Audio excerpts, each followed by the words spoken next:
I was watching a video recently, and it talked about why this guy who was saying gays were like Nazis was so stupid.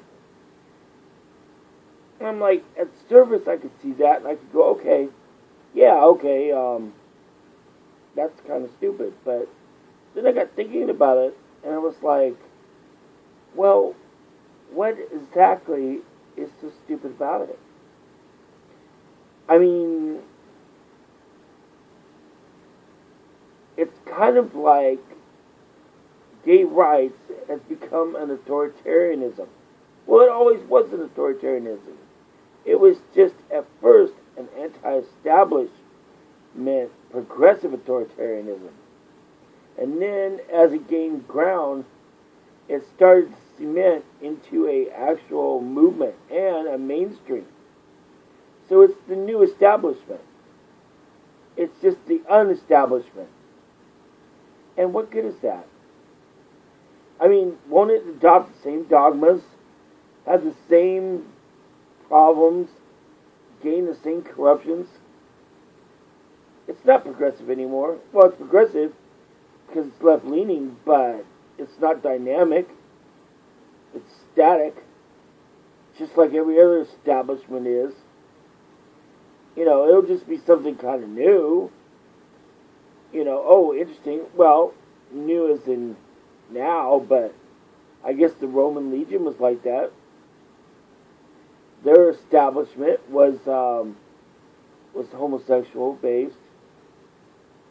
Various areas around there, Spartan, whatever. I guess Spartan. I don't know. They had young legionnaires. Homosexuality was a part of their world, but it was very militaristic. So how do we have this idea that homosexuality is tied in with the peace movement or free love or things of that nature? It seems to me like homosexuality is becoming the new norm, and it wants to be norm by being normalized. You might say equality, but what kind of equality is there really? Equality is Procrates' bed. That thing that Theseus had to face when, I'm not sure if I'm saying that name right, Procrates' bed. He would see someone coming and measure them up, and then he would secretly change the bed to whether it was shorter or taller than the person with a lever, and then he would only let them pass if they measured up to go within the city of I forgot what city it was. It was the one where the Minotaur was, and that was the later adventure where the guy faced the Minotaur, Theseus. And what it did was that if you laid down on it and you were too tall, it cut you off. But if you were too short, it stretched you out. And that's the lesson of it. That's the basic lesson of whether you're being a subsidy or someone who's being cut off at the knees because friggin' you're overextended. And that's the whole catch. That's the whole catch of being entitled or being disenfranchised because you're not one of the entitled. And that's the same way with like any right that is the right based on a group instead of the individual. And that's the problem with it. You're always waiting for that subsidy. You're always waiting for that check. And pretty soon it's like being on drugs. It's like, you're not waiting for the high to take you up. You're just waiting for the friggin' supply so you don't come down. Everyone opens up their friggin' envelope that they didn't expect. It's like, oh God, what now? And that's friggin' subsidy. And it's like, yeah. And it's the same thing with these rights. It doesn't give you more rights. It just gives the government more control.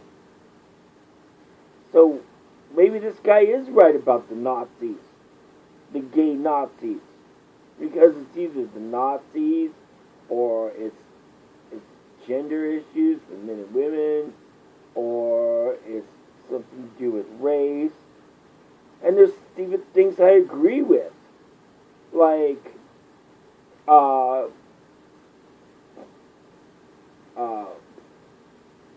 energy, alternative energy, environmentalism, healthcare. I'm all for these things being subsidized, but still, Socrates' bed is still right there, whether you like it or not. And I very much don't like it because I don't think you can bottom sum these or lowball these issues, because they're actually about an individual, but they're still in a group in a way, because it could be used by progressive authoritarians to make people dependent. People need to be taken care of, and but you're not doing them any favors by not feeding the wild animals, so to speak. Don't feed the freaking wild animals or the homeless. I mean, they got to live and die on their own means. But I've been through the corruption of the 70s and 80s. I've seen the 80s when you could go and get a huge friggin' welfare check. No problems. It was great. I partied hard. So, I wish I had half that money now. And I mean, that was that money then. I mean, the money would have been good now as it was then. Not even adjusted for inflation or 30 years later. That's how good that money was. That was like $400, $500 a month. Yeah. Yeah, I mean, it was just, it was party hardy. I